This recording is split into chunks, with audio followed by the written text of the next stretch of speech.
ધોરણ 1 વિષય computer chapter 6 એનું સ્વાધ્યાય જોઈએ. એમાં જોઈએ કે સાચા જવાબ સામે રાઈટની નિશાની કરો. તો એમાં માઉસને યોગ્ય રીતે વાપરવા માટે શેના ઉપર રાખવું પડે છે? એનો જવાબ આવે છે માઉસ પેડ ઉપર રાખવું પડે છે. બીજું, નીચેના પૈકી કયું પોઇન્ટિંગ ડિવાઇસ છે, પોઇન્ટિંગ દર્શાવવાનું કાર્ય કરે છે? તો એનો જવાબ આવે છે માઉસ. ત્રીજું, પોઇન્ટર કોના જેવું દેખાય છે? પોઇન્ટર કોના જેવું દેખાય છે? તો કે આ એરા જેવું દેખાય છે પોઇન્ટર. ત્યારબાદ ચોથું, ખાલી જગ્યા એ એક વાયર છે જે માઉસને કોમ્પ્યુટર સાથે જોડે છે, તો એને આવે છે કેઇલ. શું કહેવાય? કેઇલ. પાંચમું, માઉસ સામાન્ય રીતે ખાલી જગ્યા બટન હોય છે. માઉસમાં સામાન્ય રીતે 2 બટન હોય છે. નીચે આપેલી ક્રિયાઓને તેમના નામ સાથે જોડો.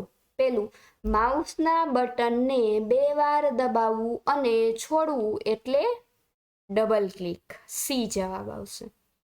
બીજું, માઉસના ડાબા બટનને એકવાર દબાવવું. માઉસનું ડાબું બટન છે, એકવાર દબાવો તો શું કર્યું કહેવાય? સિંગલ ક્લિક કહેવાય. ડી જવાબ આવશે. ત્રીજું, માઉસના ડાબા બટનને દબાવી રાખીને માઉસને ફેરવવું એને કહેવાય ડ્રેગ. ડ્રેગ કરવું કહેવાય. જવાબ આવે છે બી.